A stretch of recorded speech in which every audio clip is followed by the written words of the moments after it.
Hello and welcome. The wizard's fingers trace patterns in the air, and reality bends to her will. The cleric raises his holy symbol, and divine light floods the battlefield. The sorcerer's eyes flash with draconic fury, and flames erupt from his palms. Magic in Dungeons and Dragons is not simply a tool or a trick. It is the fundamental force that reshapes existence itself, a cosmic network of energy that flows through every plane of reality, waiting for those with the knowledge, faith, or innate power to harness it. But how does it actually work? What separates a wizard's fireball from a child's wish? What makes a spell succeed or fail? Tonight, we delve into the very essence of magical power, exploring the mechanisms that make the impossible possible. Section 1. The Weave and the Foundation of Magic. The foundation of all magic in most Dungeons and Dragons settings, particularly Faerun, rests upon something called the weave. The weave is not a metaphor or a poetic description. It is a real, tangible layer of reality that exists alongside the material plane, permeating every corner of existence. Think of it as an invisible network of magical energy that connects all things, a cosmic web of power that flows through rocks, trees, water, air, and living beings. This energy exists naturally in the multiverse, the raw stuff of creation itself. But in its natural state, it is chaotic, untamed, and largely inaccessible to mortal minds. Before the weave existed in its current form, magic was wild and unpredictable. Ancient civilizations like the Sarok Empire and the creator races wielded magic, but their spells were dangerous, unstable, and often produced catastrophic side effects. The energy of magic existed, but there was no structure to channel it safely. This changed when the goddess Mistral, the first goddess of magic, took control of magic itself and shaped the raw magical energy of the universe into an organized system. She wove the chaotic threads of magical power into a structured network, creating what spellcasters now know as the weave. Mistral is not simply a goddess who oversees magic. In both the metaphorical and the real sense, she is magic in many fundamental ways. Her consciousness permeates the weave itself. When a wizard casts a spell, they are, in a very real sense, touching a fragment of the goddess's divine essence. This is why damage to the weave causes the goddess such pain, and why her death has catastrophic consequences for magic across all worlds. The goddess maintains the weave through constant effort, regulating its flow, preventing catastrophic surges of magical energy, and ensuring that mortal spellcasters can access magic without destroying themselves or reality in the process. The structure of the weave resembles an infinitely complex network of threads or strands. These strands connect to everything in existence, creating pathways through which magical energy can flow. Some scholars describe it as similar to a spider's web, with nodes of concentrated power at intersection points and delicate threads stretching between them. Others compare it to a musician's instrument, where different strings vibrate at different frequencies to produce different effects. Both analogies capture aspects of the truth. The weave has structure and pattern, but it also responds to the intentions and will of those who touch it. When you cast a spell, you are not creating magic from nothing. You are reaching out with your mind, your faith, or your innate connection to magical power. And you are grasping one or more of these threads of the weave. You pull on them, manipulate them, weave them into new patterns, and direct their energy toward a specific purpose. The verbal components of a spell are not random words. They are precise sounds that resonate with specific frequencies of the weave, causing certain threads to vibrate in particular ways. The somatic components, the gestures and movements, create physical patterns that align with the structure of the weave, helping to shape and direct the flow of magical energy. Different types of spellcasters interact with the weave in fundamentally different ways. A wizard approaches magic through study and intellect. They learn the exact words, gestures, and mental patterns required to manipulate the weave consciously and deliberately. Their spellbooks contain precise instructions for touching specific threads of the weave and weaving them into desired effects. When a wizard memorizes spells, they are essentially preparing their mind to perform specific manipulations of the weave. They create mental templates, patterns of thought that will allow them to quickly and efficiently reshape magical energy when the time comes to cast. The process of preparing spells is more complex than simply reading a book. A wizard must enter a meditative state, reaching out to touch the weave with their consciousness. They trace the pathways of magical energy, following the threads that connect different elements of reality. They practice the mental motions required to pull these threads, to weave them together, to direct their power. This is why wizards can only prepare a limited number of spells each day. The mental preparation is exhausting, requiring intense concentration and willpower. Each spell template they create occupies a portion of their mental capacity, like a musician practicing specific pieces before a performance. When the wizard actually casts a prepared spell, they are releasing the energy they have already gathered and shaped. The spell slot represents the magical energy they have woven together during their preparation.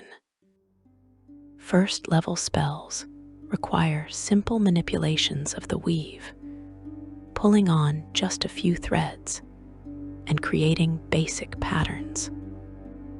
Higher-level spells demand increasingly complex weavings, requiring the wizard to manipulate dozens or even hundreds of threads simultaneously, creating intricate patterns that produce powerful effects. This is why higher-level spells consume more powerful spell slots. they require more energy and more complex manipulations of the weave. Sorcerers interact with the weave in a completely different manner. They do not study magic or learn precise formulas. Instead, they have an innate connection to magical energy that flows through their very being. This connection usually comes from their bloodline. Perhaps their great-grandmother was a dragon, and draconic magic flows through their veins. Perhaps their ancestor made a pact with a powerful fey creature, and wild magic became part of their family's heritage. Perhaps they were touched by raw magical energy while still in the womb, fundamentally altering their connection to the weave. For a sorcerer, casting magic is as natural as breathing. They do not consciously manipulate the threads of the weave. Instead, they simply will magic into existence, and the weave responds to their desires. The magical energy flows through them automatically, shaping itself according to their intentions. This gives sorcerers incredible flexibility. While a wizard must prepare specific spells in advance, a sorcerer can cast any spell they know, as long as they have magical energy available. The weave responds to them instinctively, without the need for careful study or precise mental templates. However, this instinctive approach has limitations. Sorcerers know fewer spells than wizards because they have not studied the weave structure in detail. They cannot manipulate it with the same precision and control that a wizard can achieve through years of study. Instead, they rely on raw power and natural talent. Some sorcerers learn to modify their spells through metamagic, using their innate connection to the weave to alter magical effects in ways that wizards cannot easily replicate. They might extend a spell's duration, empower its damage, or cast it subtly without visible components. These modifications come naturally to them because they are not bound by rigid formulas and precise patterns. Clerics and other divine spellcasters have yet another relationship with the weave. They do not manipulate the weave directly at all. Instead, they serve as conduits for divine power. When a cleric prays for spells, they are not studying magical formulas or connecting to their inner magic. They are opening themselves to receive power from their deity. The god reaches through the weave, channeling divine energy into their faithful servant. The cleric then releases this energy through prayer, holy symbols, and divine invocations. This is why clerics do not need to study spellbooks or have magical bloodlines. Their power comes entirely from their faith and their relationship with their god. The deity handles the complex manipulation of the weave. The cleric simply acts as a vessel, allowing divine power to flow through them and into the world. This is also why losing faith or angering one's deity can result in loss of magical power. If the god withdraws their favor, the conduit closes, and the cleric can no longer channel divine magic. druids and rangers tap into primal magic, the natural energy of the world itself. The weave flows through nature, through growing plants, living animals, flowing water, and shifting earth. Primal casters learn to sense this natural flow of magical energy and work with it rather than controlling it. A druid does not force the weave to obey their commands. Instead, they ask nature for aid, and the natural world responds. They shape their spells by harmonizing with the rhythms of growth, decay, predation, and renewal that govern the natural world. This connection to nature gives druids unique abilities. They can speak with animals, shapeshift into beast forms, and call upon natural forces like storms, earthquakes, and swarms of insects. These powers come from their deep understanding of how the weave flows through the natural world. They do not impose their will on magic. They become part of the natural flow, allowing magical energy to move through them as it moves through rivers, trees, and animals. Warlocks represent perhaps the most unusual relationship with magical power. They do not study the weave like wizards. They do not channel it instinctively like sorcerers. And they do not receive it from gods like clerics. Instead, they have made pacts with powerful entities from beyond the material plane. These patrons, whether ancient fey lords, fiendish archdevils, alien beings from the far realm, or other powerful entities, grant warlocks access to magical knowledge and power in exchange for service. The warlock's magic comes from their patron, reaching through the weave to grant them specific abilities. The patron might teach the warlock secret words of power that force the weave to obey, or they might channel energy directly into the warlock, allowing them to cast spells. This creates a relationship of dependence. The warlock gains significant power without years of study, but they owe everything to their patron.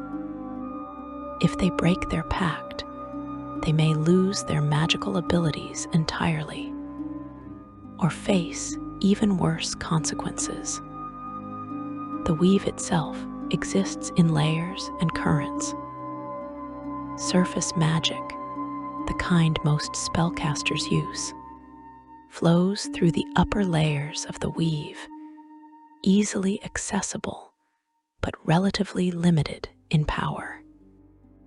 Deeper currents of the weave contain more potent magical energy, but accessing them requires greater skill, more powerful spell slots, or divine favor. The deepest levels of the weave touch the fundamental forces of reality itself, the magic used by gods, archdevils, demon lords, and other beings of immense power. Certain locations have stronger connections to the weave than others. Places where ley lines intersect, where powerful magical events occurred, or where the barrier between planes grows thin, become nodes of magical power. Spellcasters in these locations find magic easier to perform, their spells more powerful, their connection to the weave stronger. Ancient wizards often built their towers on such locations, deliberately choosing sites where the weave's power concentrated. These places of power can persist for thousands of years. Their enhanced connection to magical energy becoming permanent features of the landscape. Conversely, some locations have damaged or weakened connections to the weave. Dead magic zones exist where the weave has been torn, burned away, or deliberately suppressed. In these areas, spells fail completely. Magical items become mundane objects, and even divine spellcasters find themselves cut off from their god's power. These zones often result from catastrophic magical events, like the explosion of a mythalar, the casting of Karsus's avatar, or divine intervention. They represent wounds in the fabric of magical reality, places where the weave no longer functions as it should. The weave's response to magic also varies based on the type of spell being cast. Instantaneous effects like magic missile or fireball release magical energy in a sudden burst, pulling on the weave's threads and then immediately releasing them. The energy flows through the spell's pattern and dissipates, producing the desired effect and then fading. Concentration spells work differently. The caster maintains a constant connection to the weave, continuously channeling magical energy to sustain the spell's effect.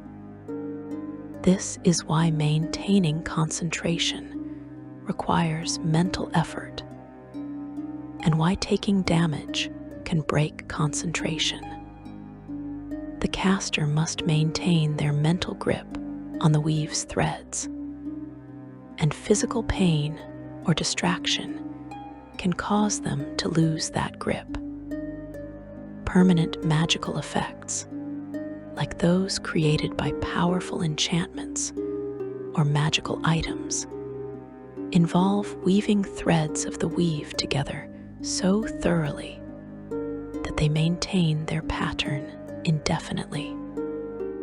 These weavings become part of the weave's structure itself, self-sustaining patterns of magical energy that continue to function without a caster's active involvement. Creating such permanent effects requires immense skill and power, which is why they are rare and valuable. The color of the weave itself varies depending on how you perceive it. Those with the ability to see magic directly, either through spells like Detect Magic or through natural magical sight, describe the weave as having many colors. Different schools of magic appear as different hues. Evocation magic glows red and orange, crackling with raw energy.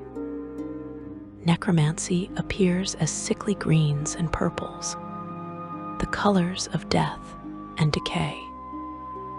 Divination shimmers with silver and blue light, while enchantment pulses with soft pink and purple tones. These colors are not arbitrary. Based on what we know, we can assume they reflect the fundamental nature of different types of magical energy, the way different threads of the weave vibrate and resonate. Understanding the weave is essential to understanding how magic works in Dungeons and Dragons. It is not simply a game mechanic or an abstract concept. It is the fundamental structure of magical reality, the framework that makes spellcasting possible. Every wizard who studies arcane formulae, every cleric who prays for divine aid, every sorcerer who unleashes innate power, and every warlock who calls upon their patron's gifts is interacting with the weave in some way. The goddess Mistral maintains this structure, keeping it stable and accessible, preventing the return to the chaotic, dangerous magic of earlier ages. Yet the weave is not invulnerable. It can be damaged, manipulated, or even destroyed. Throughout history, various events have torn holes in the weave, created wild magic zones, or temporarily disrupted all magic across entire regions. The goddess Mistral died when the archwizard Karsus cast his avatar spell in negative 339 Dale Reckoning, attempting to steal her divine power. Mistral sacrificed herself to save the weave from complete collapse, and was immediately reborn as Mistra, who restructured the weave with new limitations, forbidding spells above 9th level to prevent such catastrophe from happening again. This event, known as Karsus's Folly, caused all of Netheral's floating cities to plummet from the sky, killing millions. Understanding these vulnerabilities, understanding how the weave can fail or be corrupted, is crucial to grasping the full scope of how magic works and what happens when that magic goes wrong. Section 2.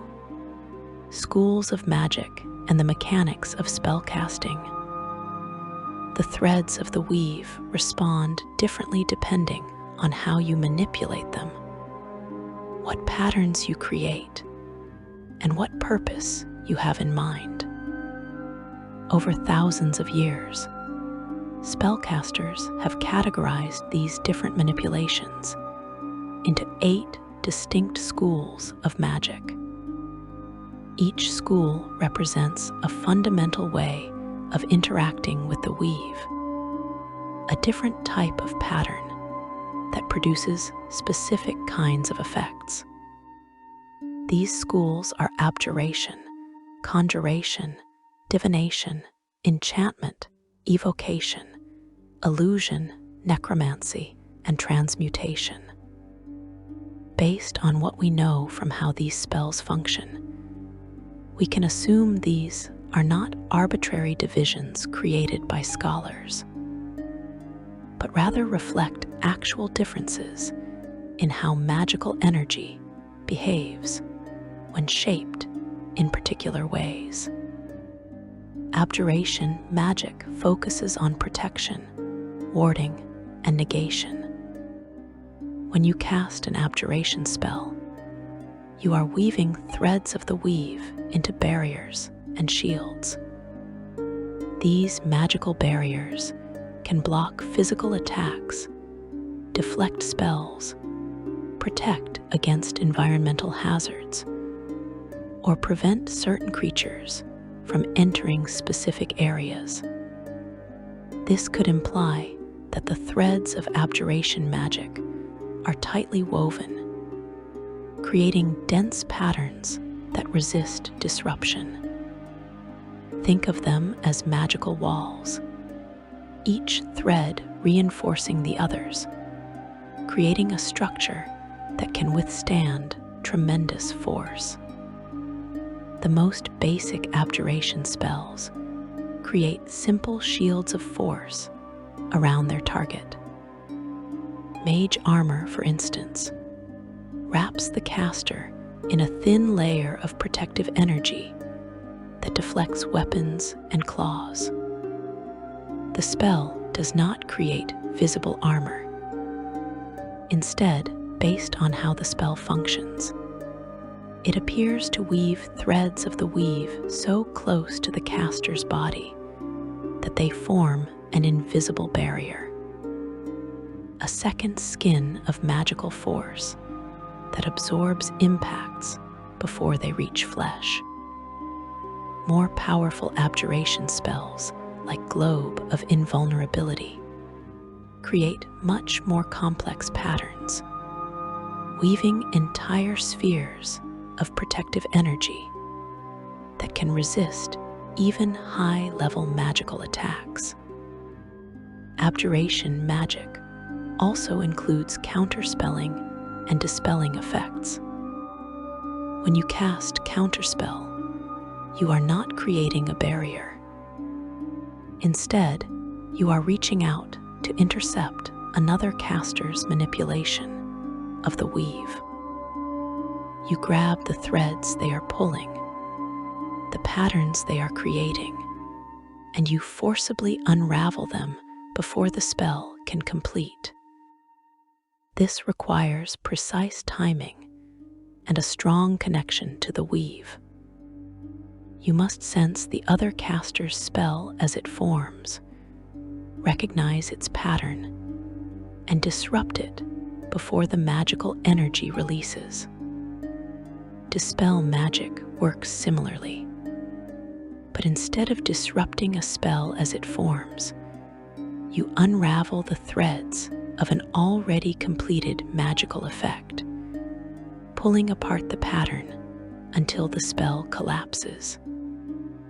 Counterspell can stop spells with instantaneous durations, while Dispel magic only works on effects with ongoing durations or lasting magical properties.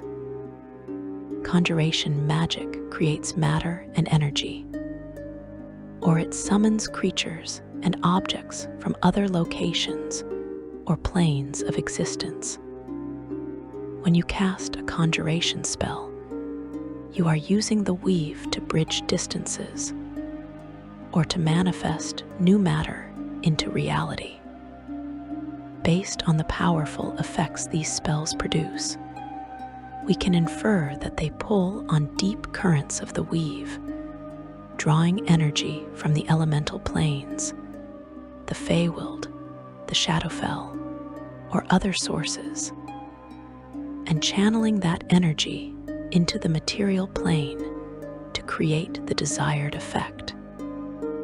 Simple conjuration spells like Create Water or Goodberry manifest small amounts of matter. The interpretation among many scholars is that these spells convert raw magical energy directly into physical substance. The caster shapes the pattern of the spell to specify what type of matter they want to create, and the weave responds by drawing energy from the surrounding environment and transforming it into the requested substance.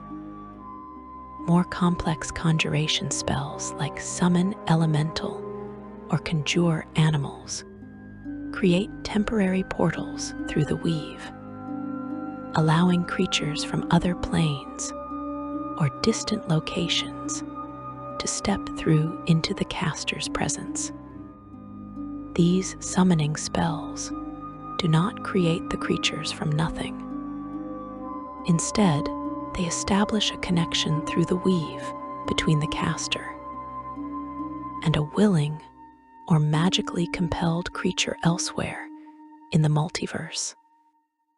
The spell opens a doorway, pulls the creature through, and binds it to the caster's service for the duration of the spell. When the spell ends, the creature returns to its original location through the same magical doorway. This is why summoned creatures sometimes behave strangely or reluctantly. They are real beings with their own thoughts and desires, temporarily pulled from their homes and forced to serve a distant spellcaster. Teleportation spells represent the most advanced form of conjuration magic. When you cast teleport or dimension door, you are not moving through physical space at all. From what we understand of these spells' mechanics, you appear to be stepping through the weave itself, using it as a shortcut between 2 points in reality.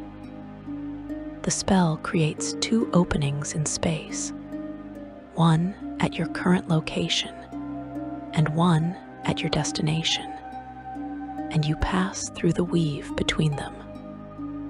If the destination is clear in your mind and you have a strong connection to it, the spell works perfectly. If your mental image is vague, or you have never been to the destination, the weave might deliver you to the wrong location, depositing you somewhere similar to where you intended to go. Divination magic reveals information, peers into the future, and detects hidden truths. When you cast a divination spell, you are using the weave to expand your senses beyond their normal limits. The threads of the weave connect all things, all times, and all places. By following these threads carefully, a diviner can perceive distant locations, sense hidden objects, or even catch glimpses of possible futures. Divination magic does not create anything or change anything. It simply reveals what already exists or what might exist. Simple divination spells like detect magic or detect evil and good attune your senses to specific types of energy flowing through the weave. You begin to perceive magical auras, divine presence, or fiendish corruption that normal vision cannot see. The spell temporarily changes how you interact with the weave, allowing you to sense its currents and patterns directly. More powerful divination spells like scrying or clairvoyance extend your awareness across vast distances, letting you see and hear events in faraway locations as if you were physically present. The most powerful divination spells peer into the future itself. Spells like divination or augury follow the threads of the weave forward through time, tracing probable outcomes of current actions. The future is not fixed or certain, but the weave's patterns suggest where events are likely to lead. A skilled diviner can read these patterns, interpreting the flow of magical energy to predict storms, battles, betrayals, or opportunities. However, the future remains mutable. If circumstances change, if people make different choices, the patterns shift and the predictions become unreliable. Enchantment magic controls minds and influences emotions. When you cast an enchantment spell, you are using the weave to touch another creature's thoughts directly. Based on how these spells function, the spell's threads appear to wind through the target's consciousness, altering their perceptions, suppressing their will, or implanting suggestions and commands. Enchantment is subtle magic, working on the mental plane rather than the physical. Its effects are invisible, leaving no marks or traces that casual observation can detect. The simplest enchantment spells create temporary emotional states. Charm person makes the target regard you as a friend and ally, though it does not control their actions or override their fundamental nature. The spell weaves threads of magical influence through their mind, adjusting how they perceive you, making you seem trustworthy and likable.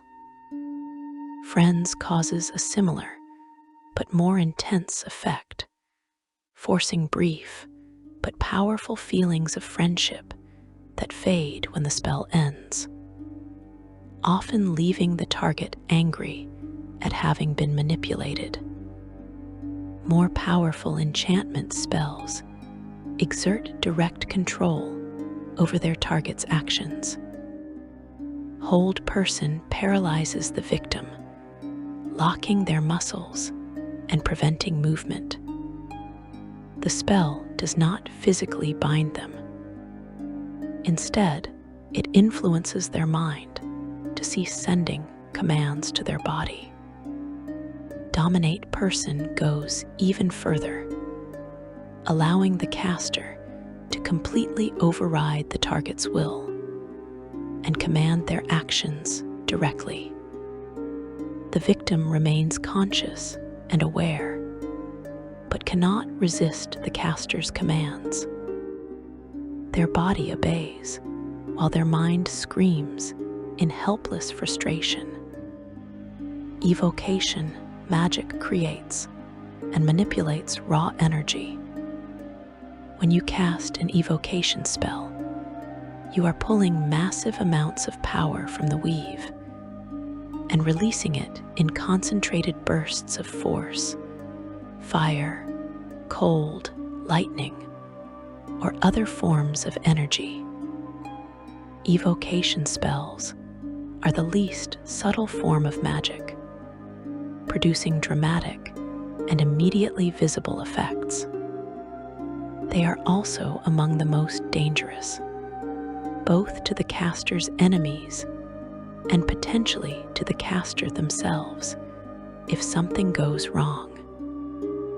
Basic evocation spells like Magic Missile or Burning Hands create simple releases of magical energy. Magic Missile forms bolts of pure force that unerringly strike their targets. The caster pulls threads of the weave tight, compresses magical energy into small points of incredible density, and then releases them. The bolts fly through the air with perfect accuracy, guided by the caster's will through their connection to the weave. They cannot miss unless something blocks the weave's connection between caster and target. More powerful evocation spells like Fireball or Lightning Bolt channel vast amounts of elemental energy through the weave. This could imply that the caster opens a connection to the elemental plane of fire or the raw electrical forces of the storm, draws that energy into the material plane, and releases it in a controlled explosion or bolt. These spells require careful shaping. The caster must specify exactly where the energy will manifest, how large the affected area will be, and when the energy will detonate. A miscalculation can result in the caster or their allies being caught in the blast. The most devastating evocation spells manipulate fundamental forces of reality. Disintegrate does not simply damage its target. It unravels the threads that bind matter together, causing the target to crumble into dust. Meteor Swarm calls down chunks of elemental fire from the heavens, each impact creating explosions of heat and force. These spells require tremendous amounts of magical energy, and leave lasting scars on the battlefield, burning craters in the earth or leaving trails of disintegrated matter. Illusion magic deceives the senses and creates false perceptions. When you cast an illusion spell, you are not changing reality. Instead, you are manipulating how the weave transmits sensory information to observers. The spell intercepts light, sound, touch, or even thought, altering these signals before they reach the target's mind. To anyone affected by the illusion, the false sensations appear completely real, indistinguishable from genuine perception. Minor illusions create simple sensory effects. Silent image produces visual illusions without sound. The spell weaves patterns in the weave that redirect and alter light, creating images that appear solid and real, but lack substance. An observer looking at the illusion sees whatever the caster wants them to see, but the image will not move or change unless the caster concentrates on maintaining and altering it. Major image adds sound and smell to the illusion, creating more convincing false sensations. More sophisticated illusion spells affect the mind directly rather than merely deceiving the senses. Phantasmal force creates an illusion inside the target's mind, bypassing their senses entirely.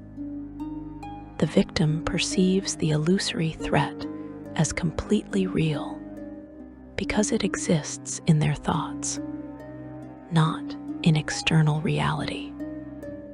Even if someone else tries to convince them the threat is fake, they cannot overcome the magical conviction that it exists. The mind is far easier to deceive than the senses, and illusions that work directly on consciousness can be nearly impossible to disbelieve.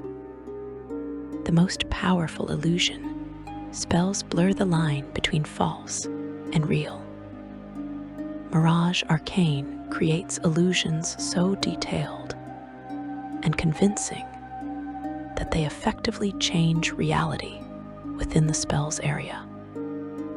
The caster can make a desert appear as a lush forest, complete with actual shade, moisture in the air, and the feeling of grass underfoot.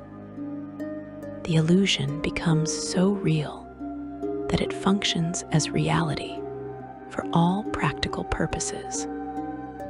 Similarly, programmed illusion creates complex illusions that respond to triggers and react to observers, making them appear alive and aware. Necromancy magic manipulates life force, death, and the boundary between them. When you cast a necromancy spell, you are touching some of the weave's darkest threads, the energies associated with entropy, decay, and the dissolution of life. These threads flow through graveyards and battlefields, through places where death has left its mark. Necromancers learn to pull on these threads, channeling the energy of death itself to drain life, raise undead, or communicate with spirits. It is important to note that not all necromancy is inherently evil, as many healing and resurrection spells also belong to this school. Life-draining spells like vampiric touch or enervation pull life, force from the target through the weave's dark threads. The magical energy does not simply damage the victim. It actually transfers their vitality to the caster, healing wounds and restoring strength. This transfer happens through the weave, with life force flowing from one creature to another along threads of necromantic energy.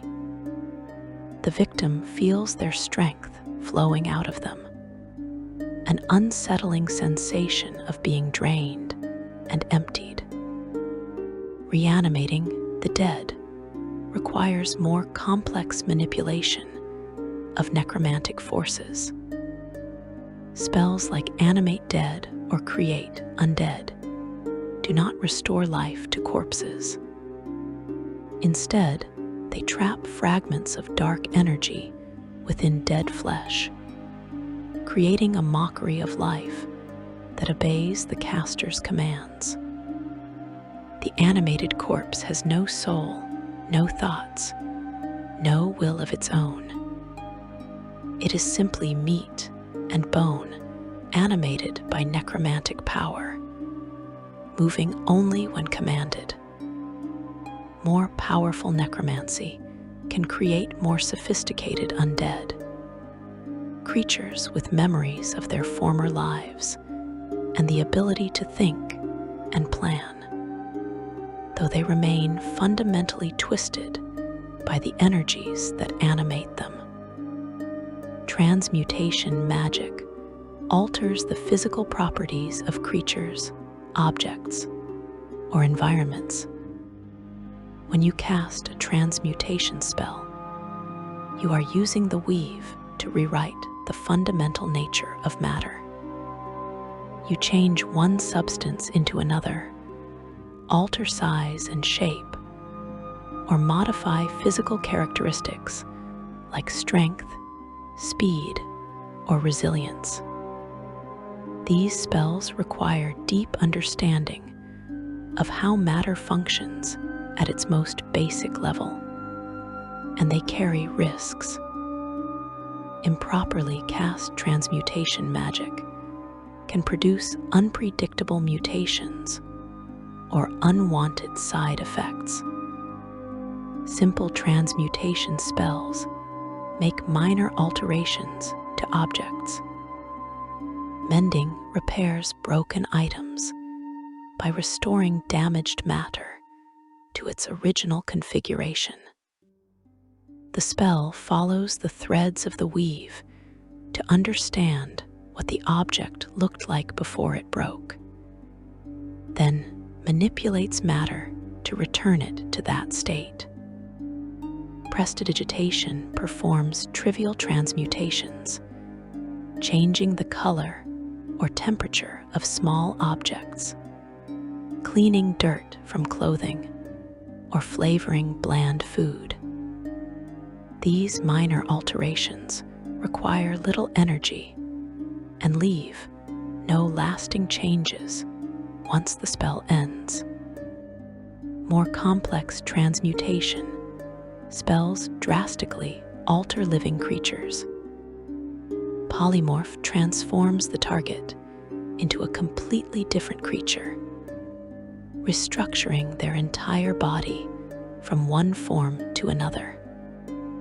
The spell must maintain this transformation through continuous manipulation of the weave, which is why it requires concentration.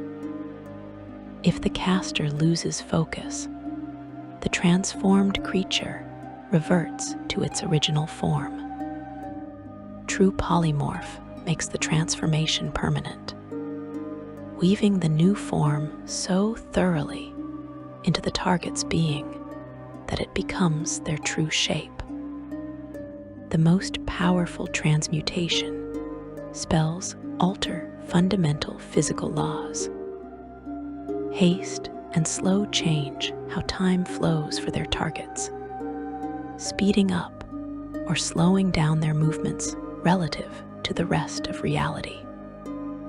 These spells do not affect time itself, which would require power far beyond mortal magic.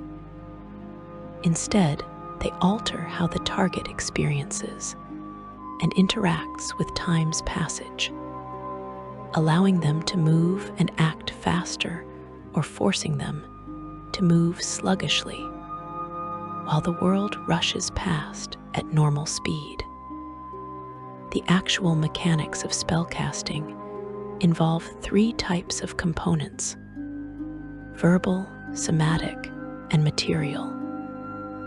Verbal components are not random words, but precise sounds with specific pitch and resonance that set the threads of magic in motion.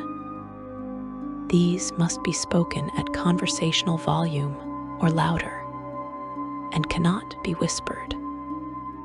Somatic components are gestures and movements that must be noticeably vigorous and distinctly arcane. Material components are physical objects whose properties resonate with the spell's intended effect. Spell slots represent the magical energy a caster can channel in a given period of time.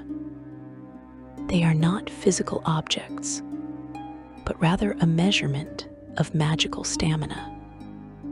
Smaller spells take less energy to cast and use lower level spell slots, while larger spells require proportionately higher level spell slots. When you cast a spell, you expend a spell slot of the appropriate level, representing the energy spent. Used spell slots replenish after a long rest, and for some classes, on short rests. Understanding the 8 schools of magic helps explain why spells function the way they do. Each school represents a different type of interaction with the weave, and combining effects from multiple schools in a single spell can produce incredibly complex and powerful results. The spell Wish, for instance, draws on all 8 schools simultaneously, weaving together protection, conjuration, divination, enchantment, evocation, illusion, necromancy, and transmutation into a single reality-altering effect. This is why Wish is so exhausting to cast. The stress of casting Wish for anything other than duplicating another spell causes you to take necrotic damage each time you cast any spell until you finish a long rest, drops your strength to 3 for 2 to 4 days, and carries a 33% chance that you can never cast Wish again. No mortal was meant to manipulate the weave so completely. Section 3. Sources of power: divine, arcane, and primal. The weave exists everywhere, permeating all of reality, but not everyone touches it in the same way. The source of your magical power fundamentally shapes how you interact with the weave, what spells you can cast, and what limitations you face. 3 broad categories encompass most magical traditions: divine power channeled from gods and cosmic forces, arcane power drawn from study and knowledge of the weave itself, and primal power flowing from the natural world. Beyond these 3 lie stranger sources like warlock pacts, psionic abilities, and the innate magic of sorceress bloodlines. Divine magic flows from beings of immense power who stand above mortal existence. Gods, demon lords, archdevils, primordials, and other entities of cosmic significance can grant magical abilities to their followers. When you wield divine magic, you are not manipulating the weave yourself. Instead, you serve as a channel through which divine energy flows. The deity reaches through the weave on your behalf, shaping magical effects according to your prayers and their divine will. This fundamental difference means divine casters operate under different rules than arcane spellcasters. The relationship between a cleric and their god is personal and intimate. You do not simply believe in your deity as an abstract concept. You know they exist, you can feel their presence, and they respond to your prayers with tangible power. Each morning, you enter meditation or prayer, opening your mind and soul to receive your God's blessing. During this communion, the deity grants you access to specific spells, filling your consciousness with divine power that you can release throughout the day.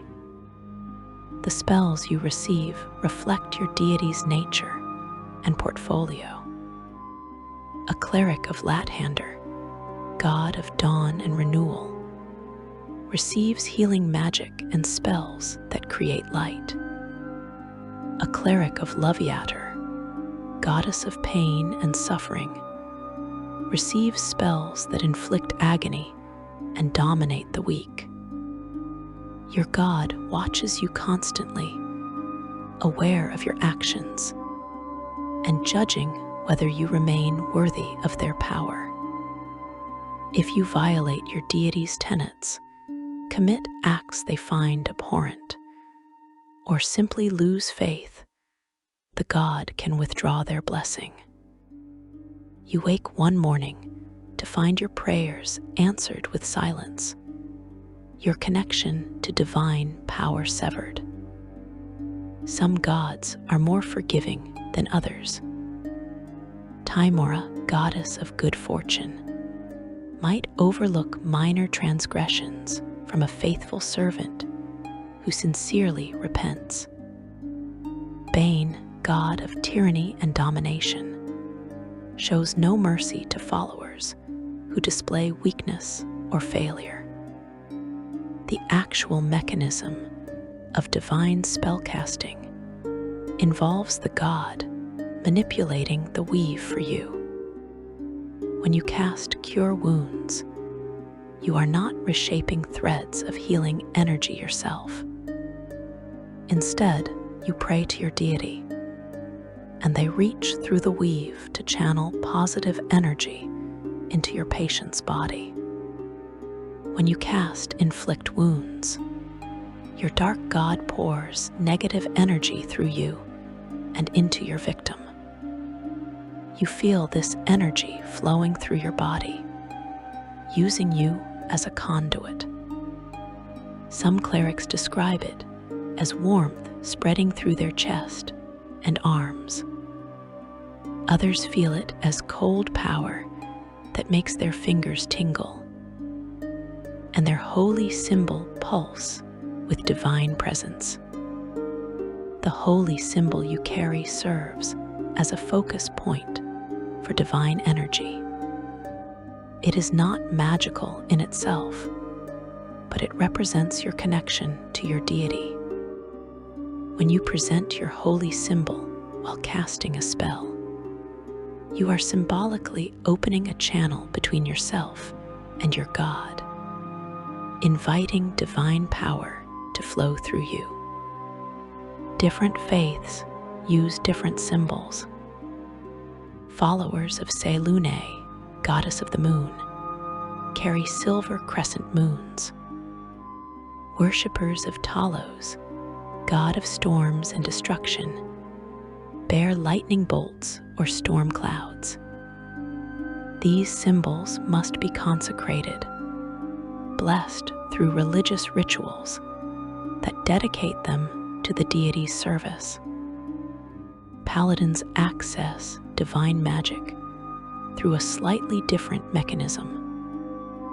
While clerics receive power through faith and devotion, paladins gain magic through sacred oaths. When you swear a paladin's oath, you are making a binding commitment to uphold specific ideals and principles. This oath resonates through the weave itself, creating a connection between you and cosmic forces aligned with those ideals. The source of paladin magic is debated among scholars. Some paladins swear their oaths to specific gods, and those gods grant them power. Others swear oaths to abstract concepts like justice, redemption, or conquest. And the interpretation is that cosmic forces embodying those concepts respond by granting magical abilities.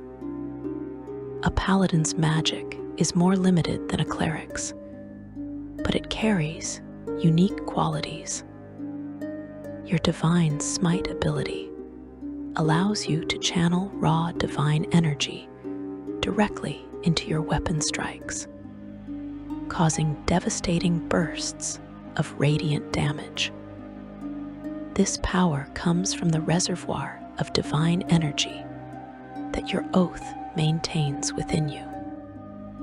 Each morning when you meditate on your oath, renewing your commitment to its tenets, you refill this reservoir. The stronger your conviction, the more powerful your connection to divine force, the greater your magical abilities become. Breaking a paladin's oath has severe consequences. If you violate the principles you swore to uphold, your connection to divine power weakens or severs entirely. Some fallen paladins become oath breakers, dark warriors who channel twisted versions of divine magic. Others lose their powers completely, becoming mundane warriors haunted by their broken vows. A few find redemption through atonement quests, performing great deeds to restore their connection to divine forces and regain their lost abilities. Druids and rangers draw power from primal magic, the natural energy of the world itself.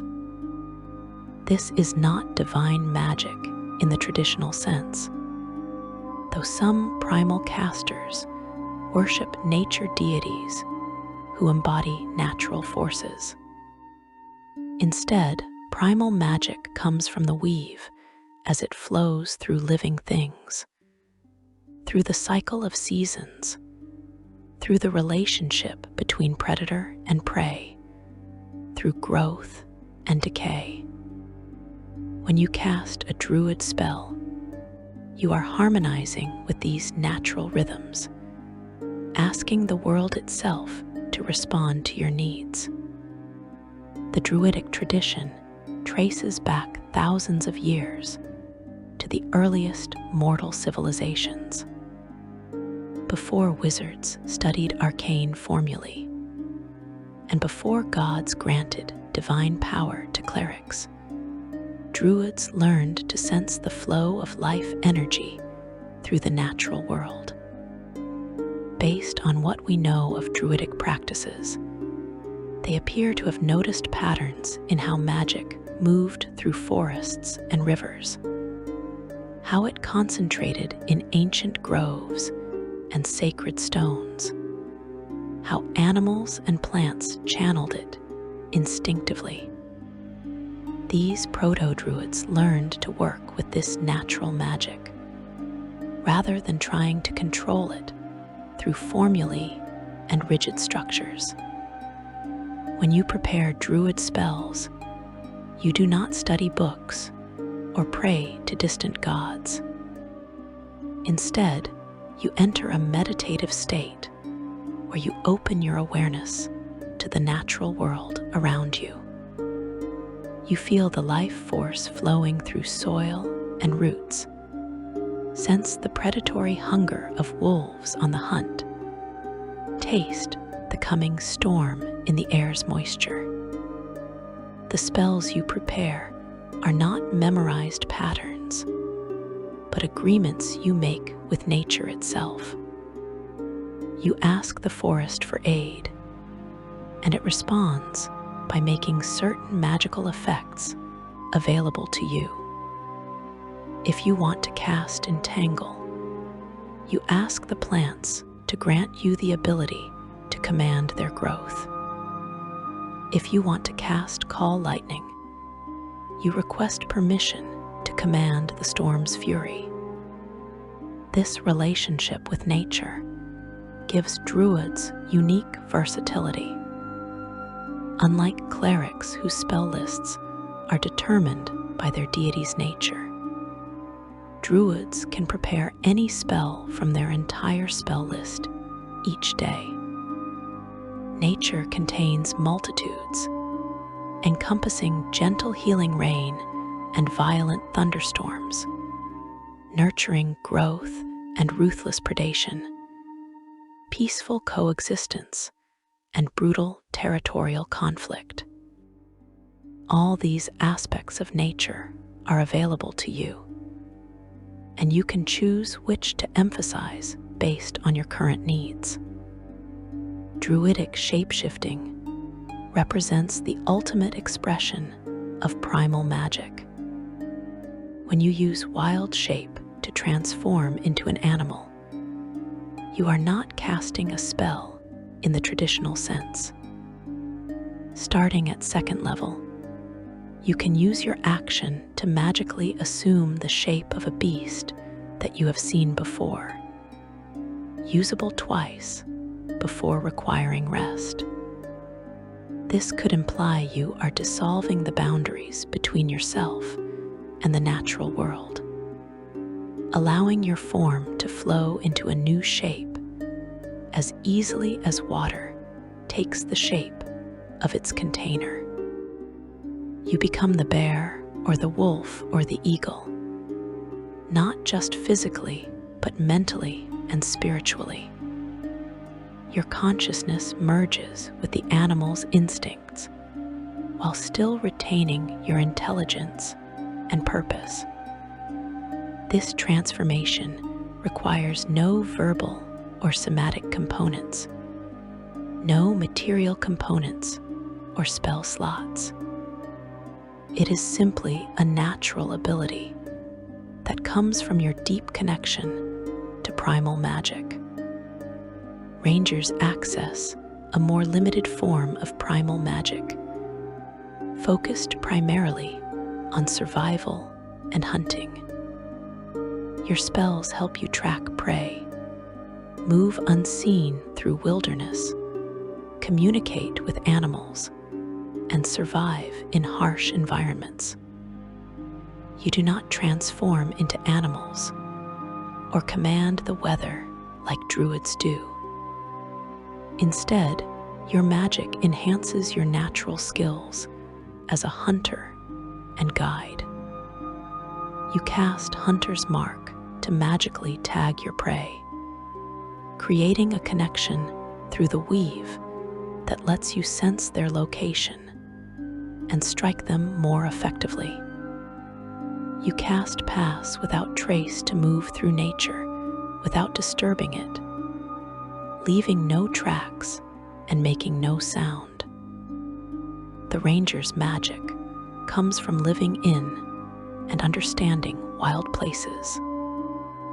Every night spent under the stars, every successful hunt, every dangerous predator avoided or confronted strengthens your connection to primal forces. You do not need extensive meditation or study. Your magic develops naturally from experience, emerging from your practical knowledge of how nature works. This makes ranger magic more intuitive and less formal than Druidic practices, but also more limited in scope and power. Arcane magic represents the scholarly approach to manipulating the weave.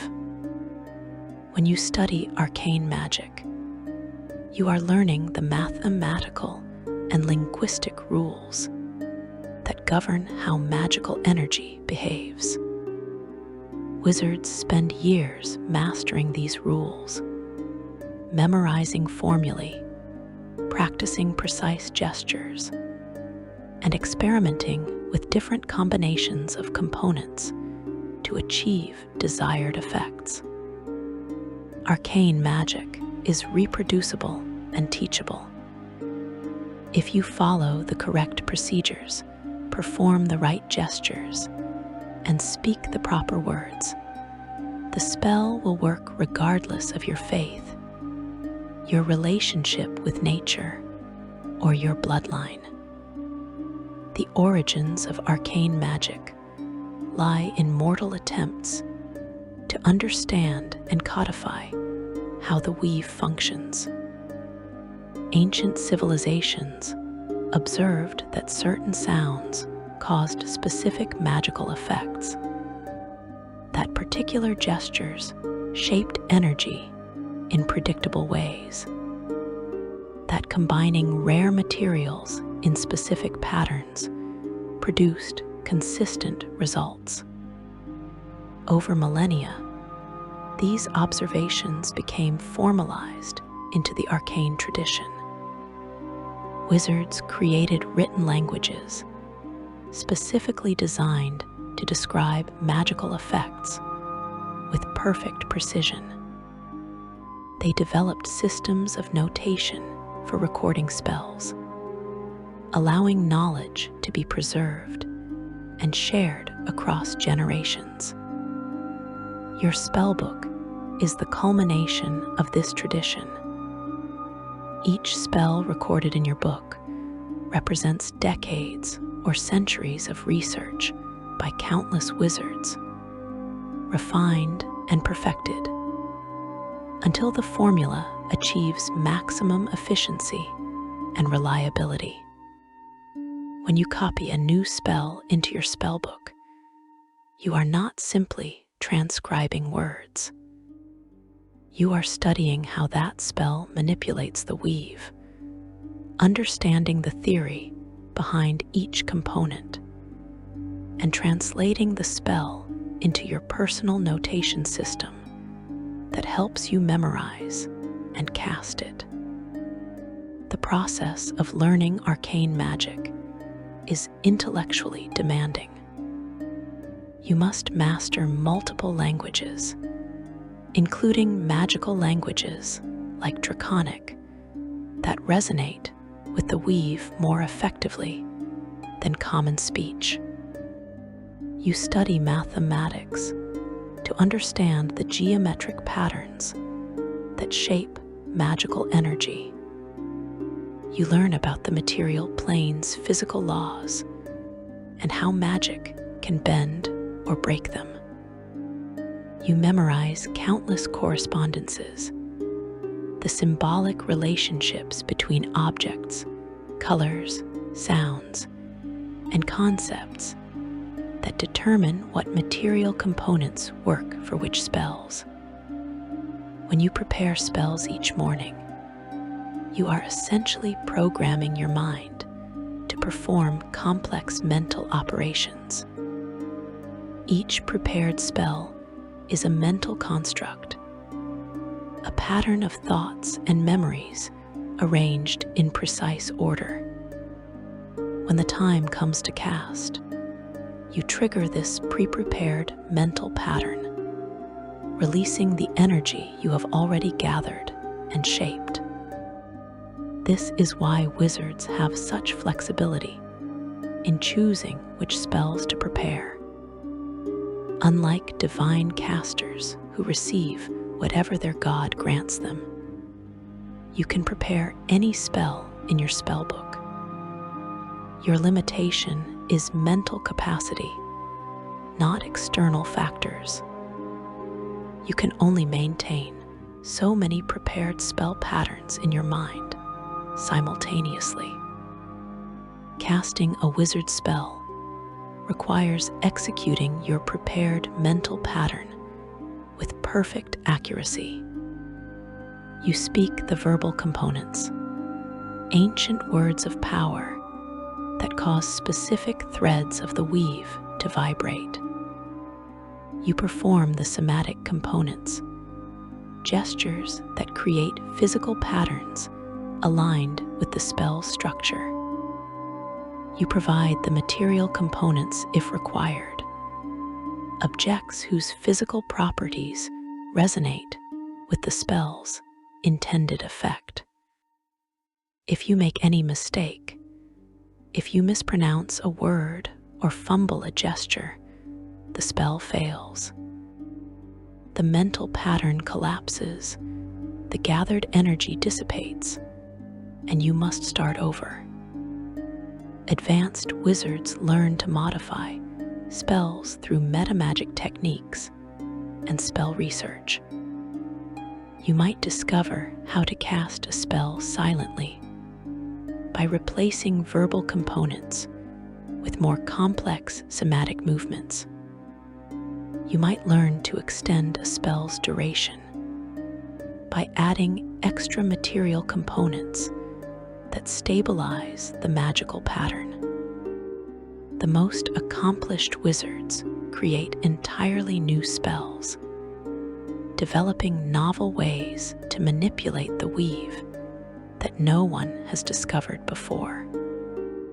These original spells often bear their creator's name: Mordenkainen's faithful hound, Bigby's hand, Tasha's hideous laughter. Each represents a unique magical discovery added to the accumulated knowledge of the arcane tradition. Warlock magic occupies a strange middle ground between divine and arcane traditions. Your power comes from a pact with an otherworldly entity, but that entity is not a god requiring worship or devotion. Instead, you have entered a contractual relationship with a powerful being who grants you magical abilities in exchange for service. This pact creates a permanent connection between you and your patron through the weave, a mystical tether that allows them to channel power into you and monitor your actions. The entities who become warlock patrons possess immense magical knowledge or direct access to vast reserves of mystical energy.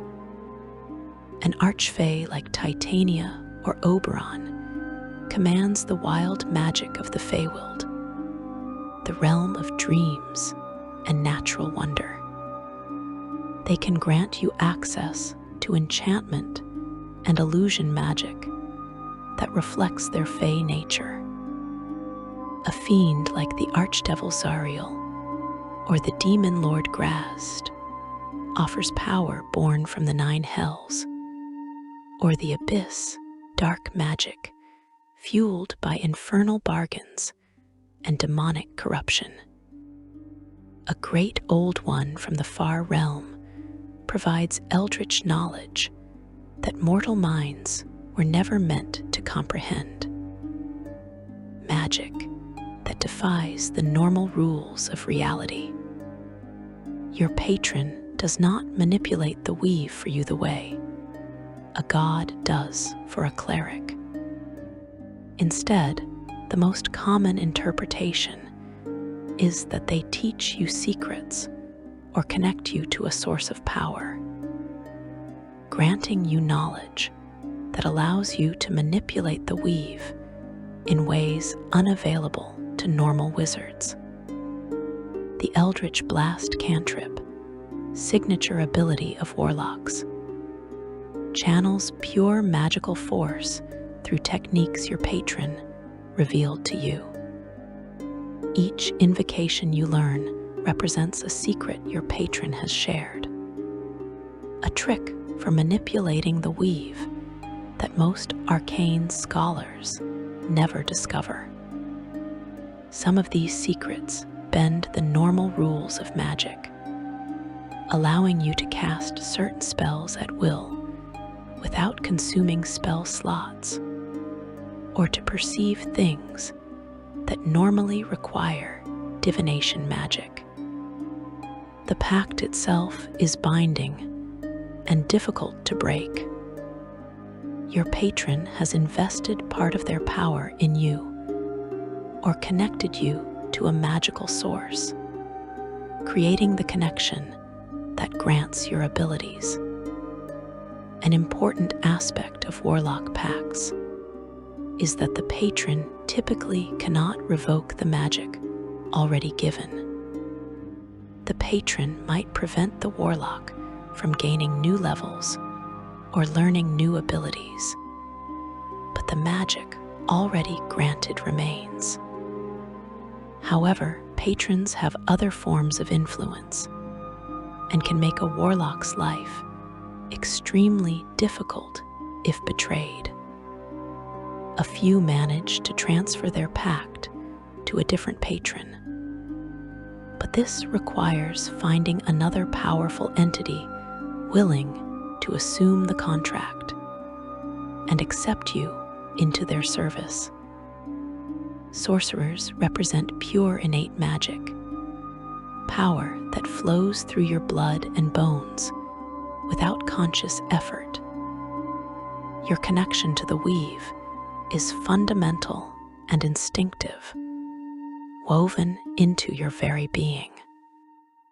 This usually results from magical heritage, perhaps a draconic ancestor whose blood carries residual magic, or exposure to raw magical energy that fundamentally altered your nature. Unlike wizards who learn to manipulate the weave through study, you simply will magic into existence, and the weave responds to your desires. Draconic bloodline sorcerers carry the magical essence of true dragons in their veins. Dragons are inherently magical creatures whose bodies naturally channel vast amounts of arcane energy. When a dragon's blood mixes with a mortal bloodline, that magical nature passes to descendants. Your innate magic comes from draconic magic that was mingled with your blood or that of your ancestors. Most often, sorcerers with this origin trace their descent back to a mighty sorcerer of ancient times who made a bargain with a dragon, or who might even have claimed a dragon parent. Regardless of how the draconic essence entered your family line, it manifests in you as natural magical ability. Your physical features might reflect your draconic heritage, and you instinctively cast spells associated with your draconic ancestors' element. Wild magic sorcerers have been touched by raw, chaotic magical energy. Perhaps you were born during a surge of wild magic when the weave became unstable. Perhaps you were caught in the blast when a powerful magical item exploded or stood too close when a wizard attempted dangerous magic. This exposure to uncontrolled magical forces altered your connection to the weave fundamentally. Your magic is unpredictable and chaotic, sometimes producing effects you did not intend. When you cast spells, the weave responds erratically, occasionally creating wild surges of magical energy that produce random effects.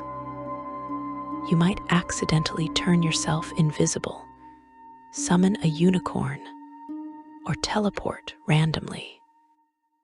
This chaos makes you dangerous to ally and enemy alike, but it also grants you incredible versatility.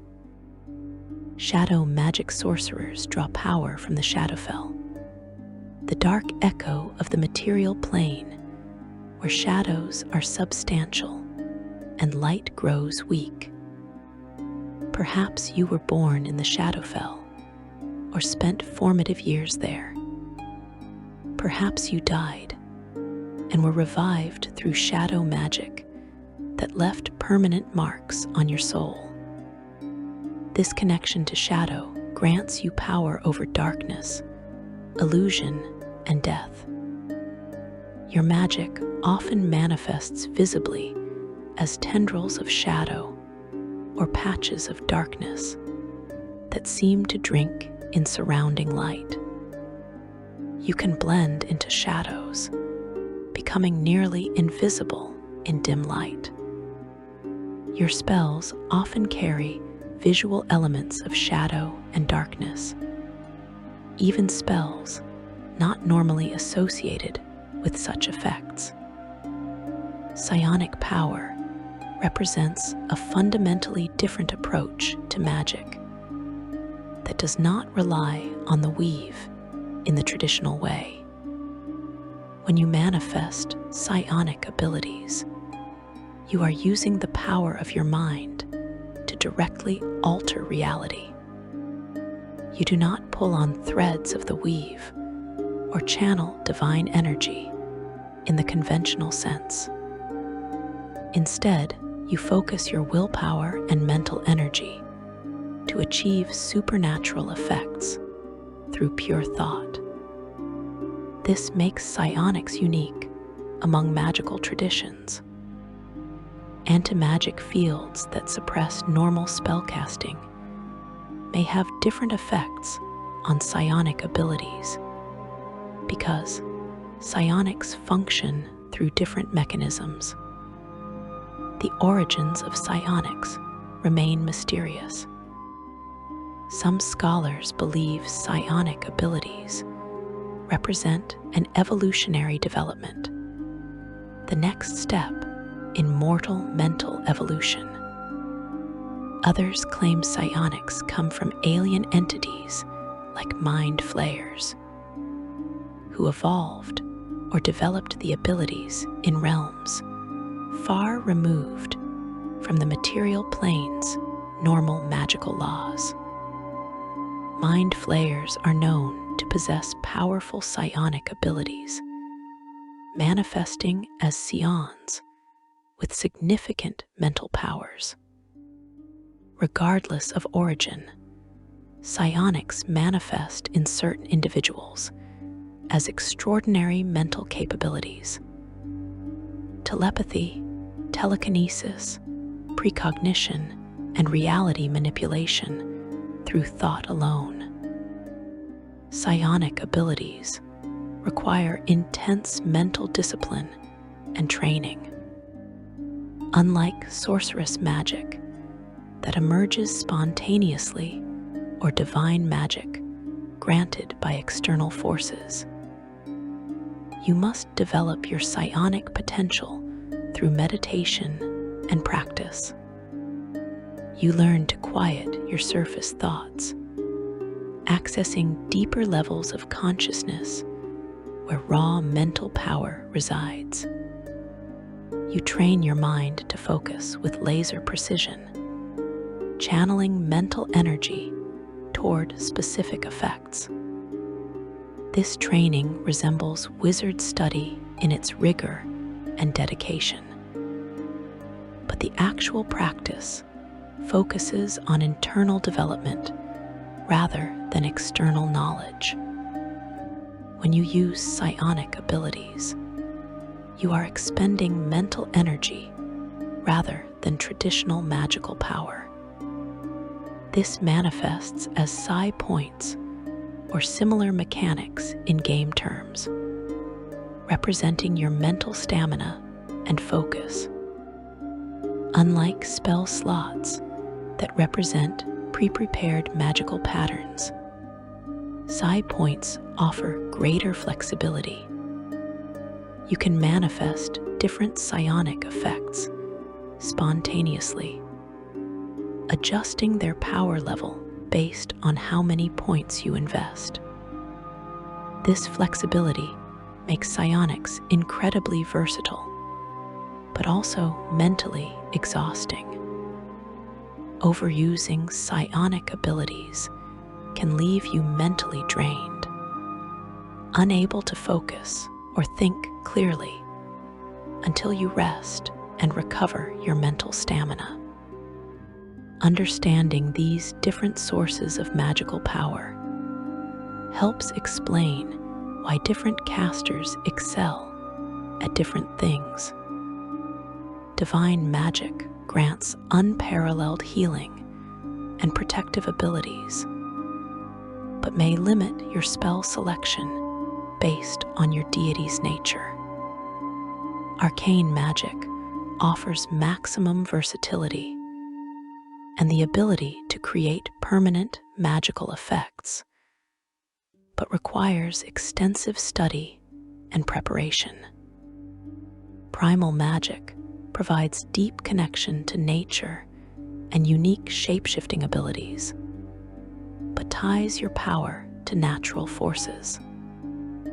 Warlock pacts grant access to forbidden knowledge and unique invocations, but bind you to a powerful patron service. Sorceress bloodlines provide instinctive magic and metamagic flexibility, but limit how many spells you know. Psionics offer different approaches to supernatural power, but demand intense mental discipline and drain your consciousness with use. The source of your power is not simply a mechanical choice or a game statistic. It shapes your character's identity, determines your relationship with magic, and influences how you view the world. A wizard sees magic as a science to be studied and mastered. A cleric views it as a sacred gift from their god. A druid experiences it as harmony with nature. A warlock treats it as a tool gained through a dangerous bargain. A sorcerer knows it as an innate part of their being. Each perspective reveals different truths about how magic works in the world of Dungeons and Dragons. Section 4. The limits and dangers of magic. Magic is not unlimited or invincible. Despite its incredible power to reshape reality, bend physical laws, and achieve the impossible, magic has weaknesses, limitations, and vulnerabilities. The weave can be damaged or destroyed. Spells can fail catastrophically. Magical energy can spiral out of control, producing effects far beyond what the caster intended. Understanding these limitations is just as important as understanding how magic works when everything goes right. The dangers of magic have shaped history, destroyed civilizations, and killed countless spellcasters who underestimated the risks they were taking. Dead magic zones represent the complete absence of the weave. In these areas, the magical network that permeates reality has been torn away, burned out, or never existed in the first place. When you enter a dead magic zone, your connection to the weave severs immediately. Spells you were maintaining end instantly. Magical items in your possession become mundane objects, their enchantments suppressed. If you try to cast a spell, nothing happens. You speak the words of power, but they produce no effect. You make the gestures, but no magical energy responds. The threads of the weave simply are not there to manipulate. The experience of entering a dead magic zone is profoundly disturbing for spellcasters.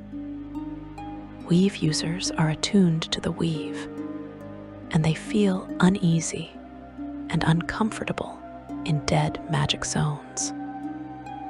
Wizards describe feeling like they have gone blind or lost a limb, suddenly unable to sense or touch something that has always been part of their awareness.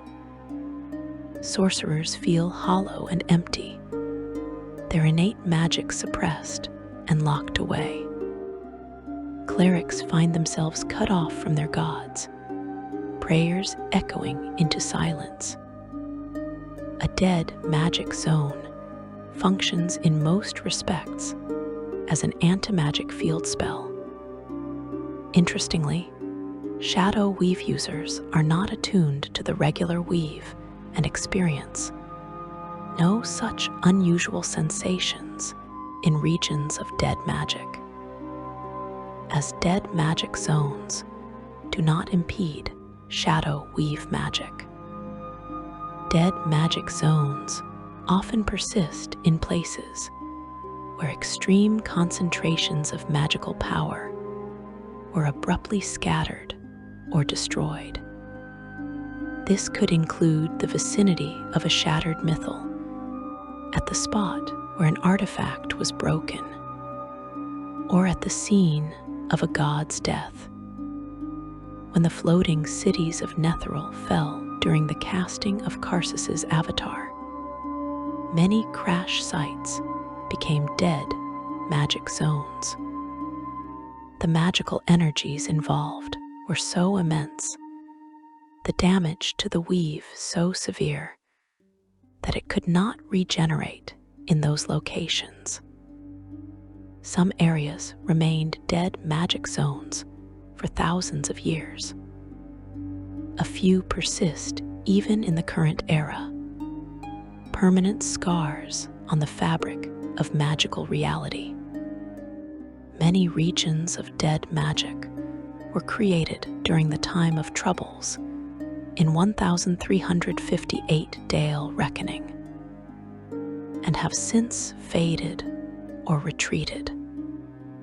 Certain creatures and locations naturally suppress the weave without actually creating dead magic zones. Beholders, for instance, project anti-magic fields from their central eye. The beholder's central eye creates an area of anti-magic, as in the anti-magic field spell, in a 150-foot cone. At the start of each of its turns, the beholder decides which way the cone faces and whether the cone is active. The area works against the beholder's own eye rays. This field does not damage the weave. Instead, it creates a localized area where the weave's threads cannot be manipulated. Spells passing through the field unravel immediately. Magical effects originating within the field fail to form. When the beholder closes its eye or looks away, the field disappears and magic functions normally again. Anti-magic field, the spell, creates a similar effect through deliberate magical manipulation. This seems paradoxical, using magic to suppress magic. Based on how the spell functions, we can infer that it works by weaving threads of the weave into an incredibly dense, tightly packed sphere. This sphere of hyper-concentrated magical energy is so dense that no additional magical effects can penetrate it or form within it. Imagine trying to push your hand through solid steel. The steel is not destroying your hand, but it prevents your hand from occupying the same space. Anti-magic field creates a similar barrier, using magical energy itself. The field uses magic to block magic, which is why it requires concentration to maintain, and why powerful spellcasters can sometimes overcome it through sheer force of magical will. Wild magic zones represent the opposite problem from dead magic zones. Instead of the weave being absent, it is damaged, unstable, and chaotic. In wild magic zones, casting spells becomes unpredictable and dangerous. In some areas of Toril, the weave is so warped or frayed that magic does not function reliably. This damage may be due to some magical disaster, such as those that were common during the time of troubles in 1358 Dale Reckoning, or due to some powerful effect that distorts the weave, such as a mythal. When you cast a spell in a wild magic zone, the weave might respond normally, producing the expected effect, or it might surge with uncontrolled energy, producing random magical effects alongside or instead of your intended spell. Wild magic zones are generally unnoticed until they make some spell or effect go awry. Most zones of wild magic created during the time of troubles have since disappeared, but small pockets of wild magic remain, especially underground and in wilderness areas. Some clever wizards use existing wild magic zones to defend their towers or strongholds.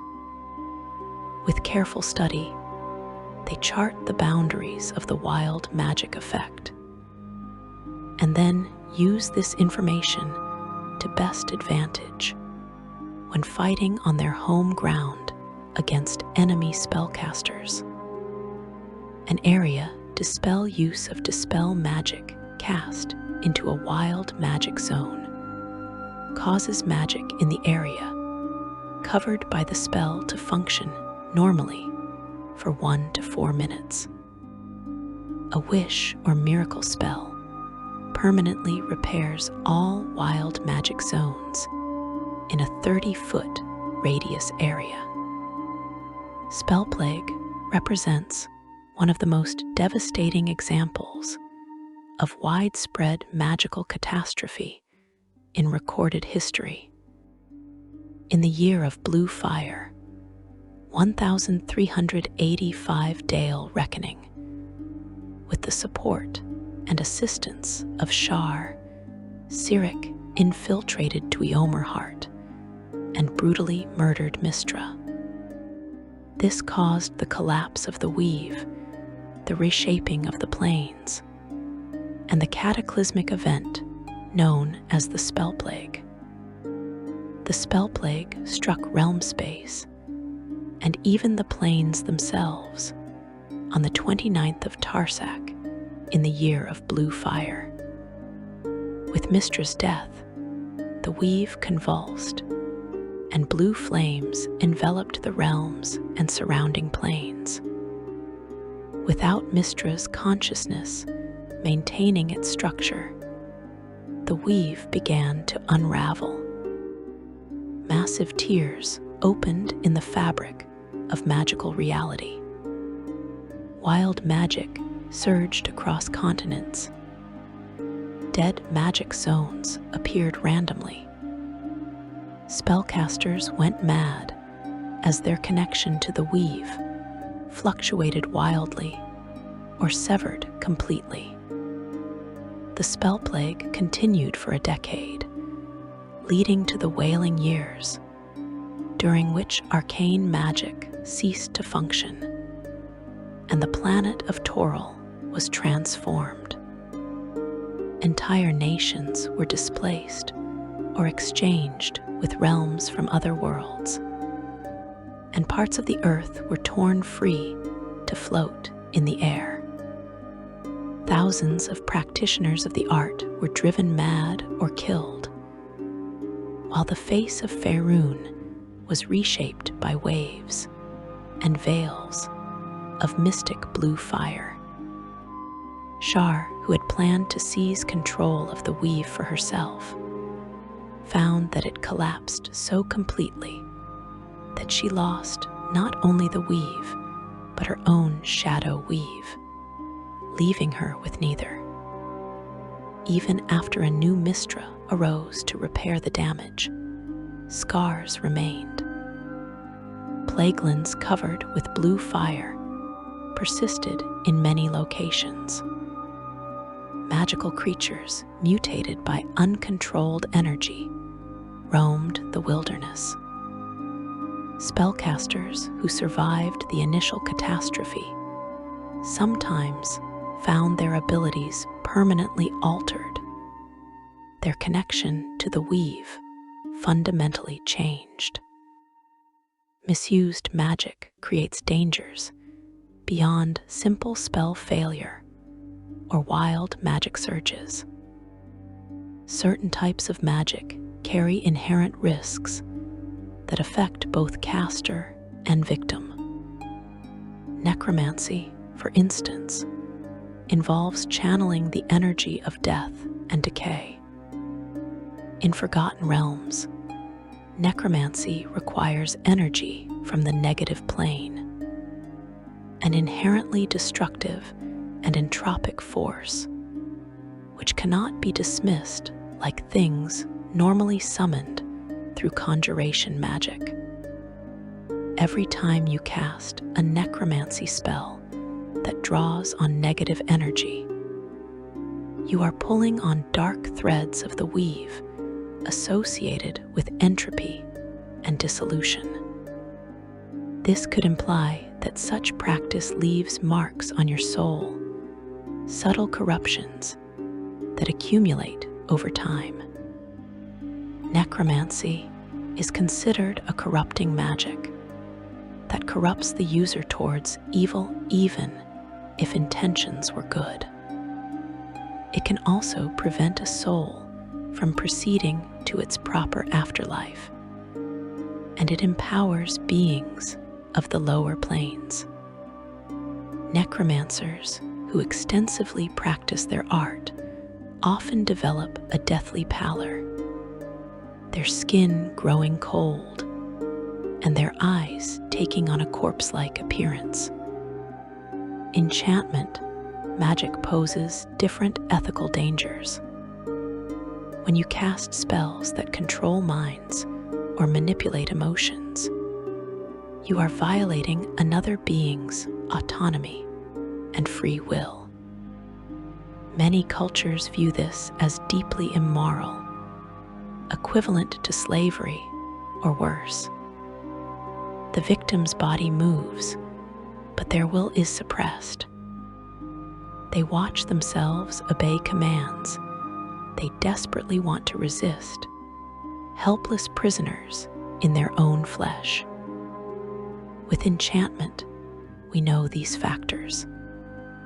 The mind is supposed to have its own volition, and enchanters clearly override consent when modifying behavior. Based on what we understand about the corrupting influence of magic use, extensive use of enchantment magic could warp your personality, making you view other people as tools to be manipulated rather than autonomous beings deserving respect. conjuration magic that summons extraplanar creatures carries the risk of losing control. When you summon a demon, devil, or other powerful entity, you are bringing a dangerous being into the material plane and attempting to bind it to your service. The binding magic is strong, but it is not infallible. If your concentration breaks, if you make a mistake in the summoning circle, or if you underestimate the creature's power, the binding can fail. The summoned entity then attacks you and anyone nearby, venting its rage at being forced into servitude. Alternatively, if you bind the creature successfully, but then die before dismissing it, the creature may remain trapped in the material plane, unable to return home, but free from your commands. Transmutation magic that alters living creatures can produce permanent mutations if the spell is miscast, or if the caster loses control during the transformation. A polymorph spell that fails midway through can leave the victim partially transformed, with body parts frozen between forms. Hasty transformation magic sometimes creates hybrid abominations, creatures combining features of multiple animals in ways that should not exist. These magical mutations rarely breed true, but they can persist for the creature's entire lifetime, causing constant pain or dysfunction. The most dangerous form of misused magic involves attempting spells beyond your capabilities.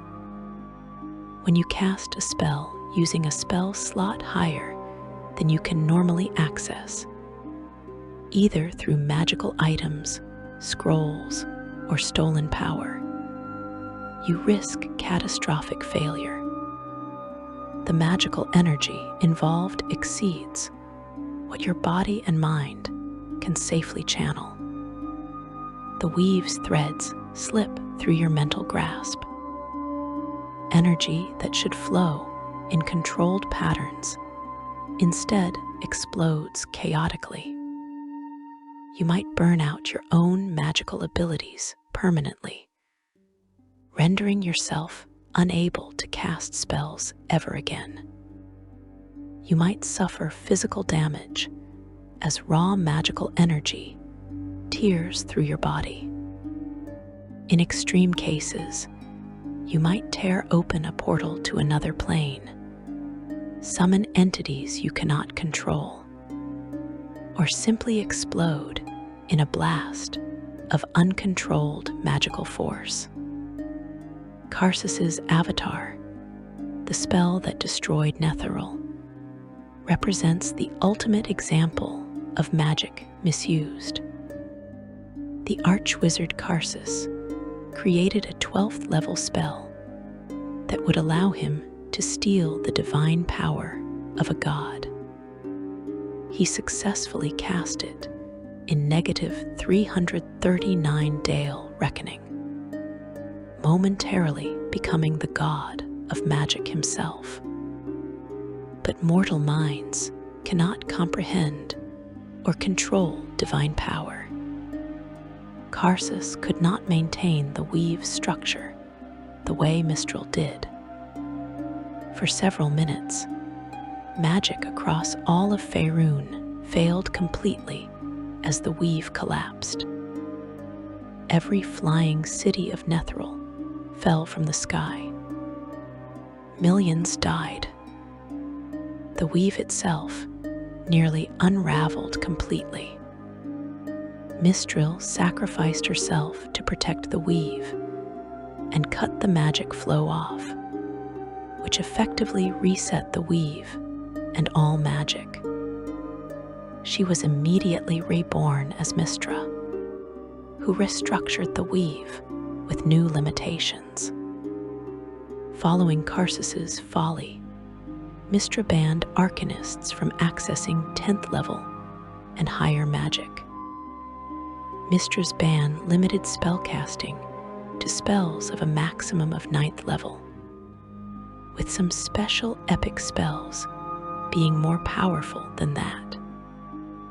No mortal can cast spells above 9th level anymore because Mistra herself forbids it, preventing anyone from attempting Karsus's hubris again. Had Karsus literally chosen any other god instead of Mistral, it would have worked flawlessly. But by targeting the goddess who maintained the weave itself, he nearly destroyed all magic in the process. The shadow weave represents an alternative magical network that exists parallel to the normal weave, created by the goddess Shar in response to Selune's creation of Mistra and the birth of the weave. The shadow weave provides an alternative conduit and methodology for casting spells. If the weave is a loose mesh permeating reality, the shadow weave is the pattern formed by the negative space between the weave strands. Shar was patron of the shadow weave, a force of magic she created out of nothingness and disturbing secrets that would corrupt those who used it. Because she created it, she could deny its power to any being, mortal or deity.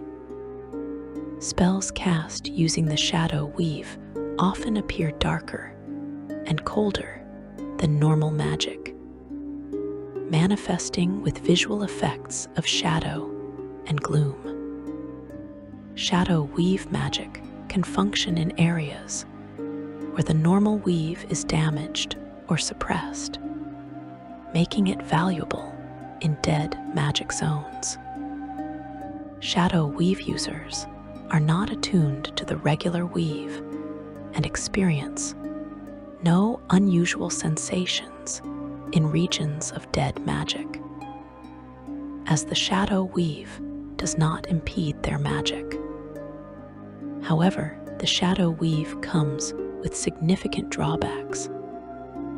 Most importantly, using the shadow weave requires serving Shar, or at least accepting her influence. The goddess monitors all shadow weave users and can withdraw access at will.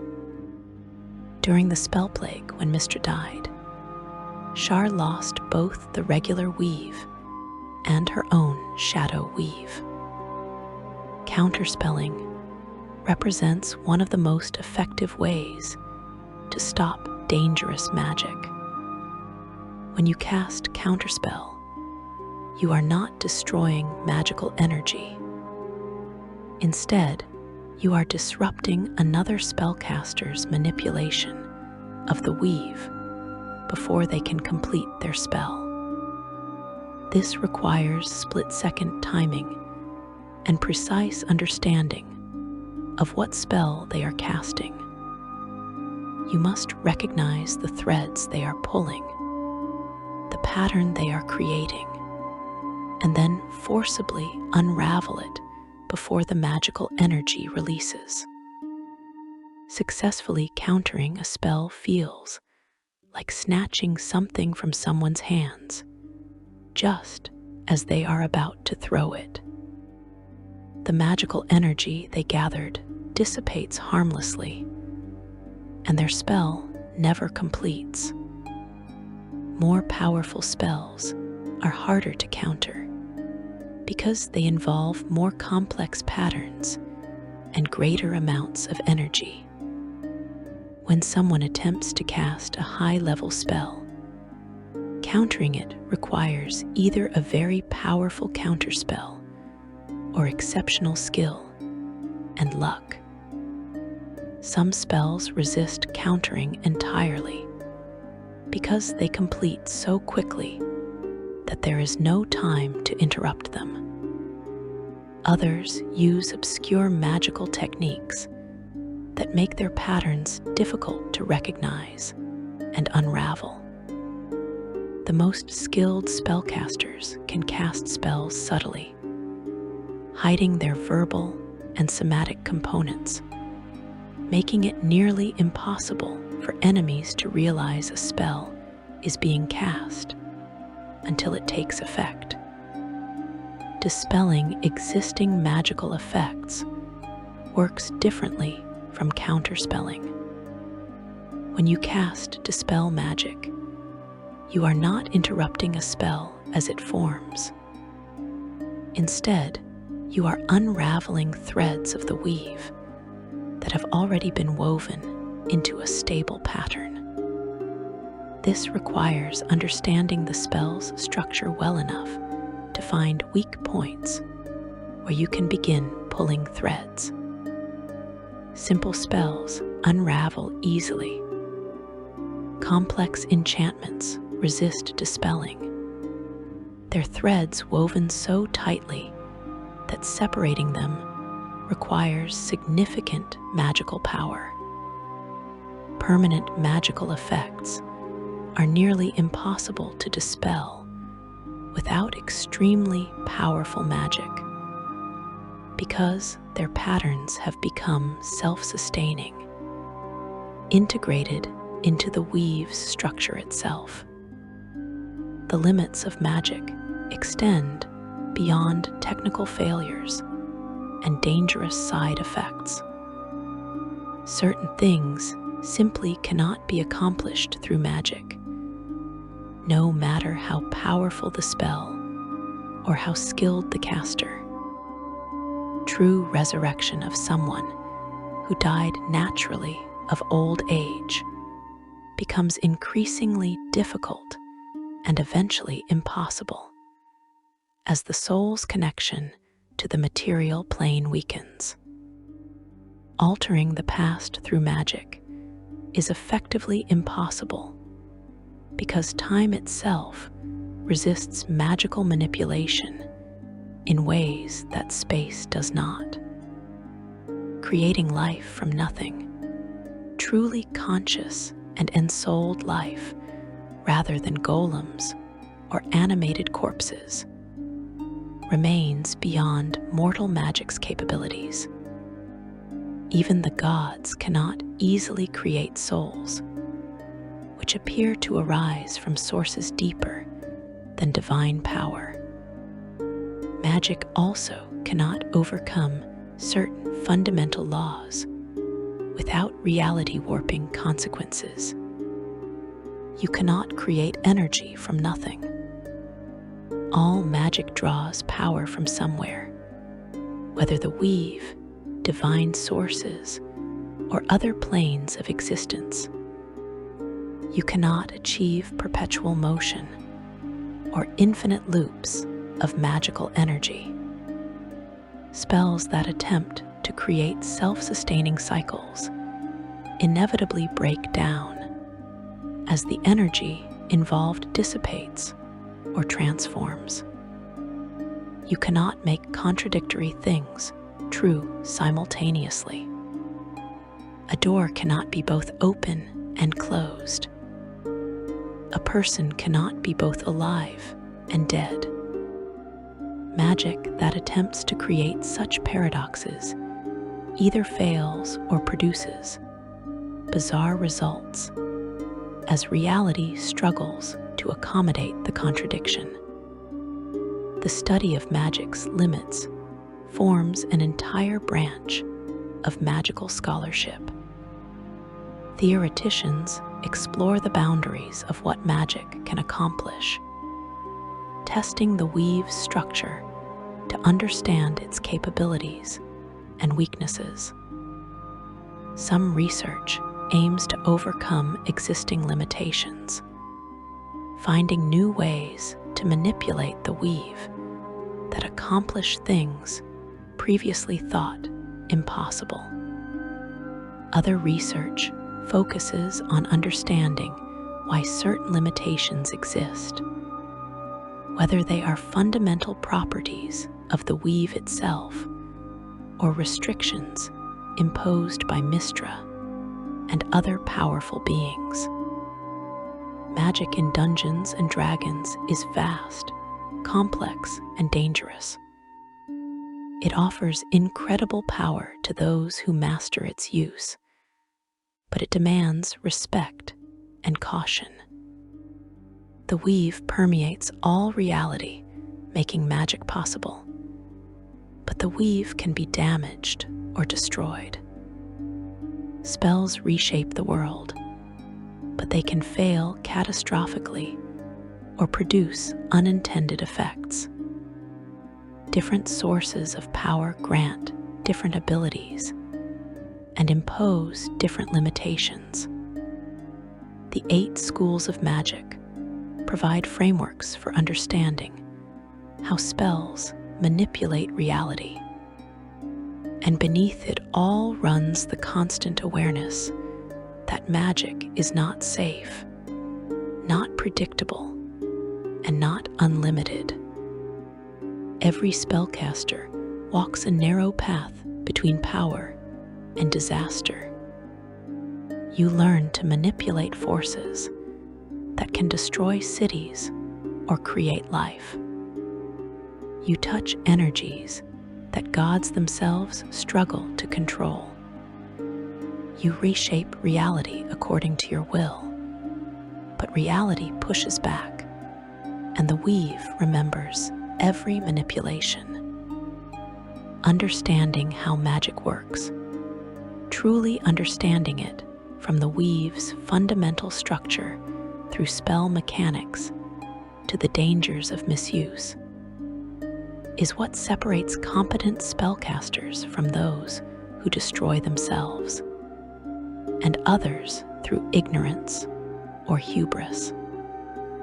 The next time you sit at the gaming table, the next time your character raises a hand to cast a spell, remember everything we have explored together. If you enjoyed this deep exploration into how magic works in Dungeons and Dragons, please consider subscribing to Lore D&D for more immersive dives into the lore, mechanics, and mysteries of your favorite fantasy worlds. Like this video if you found it helpful, and leave a comment sharing your favorite magical class or the most memorable spell your character has ever cast. Thank you for joining me on this journey through the mechanics of magic. Until next time, may your spells never fail and your weave remain strong.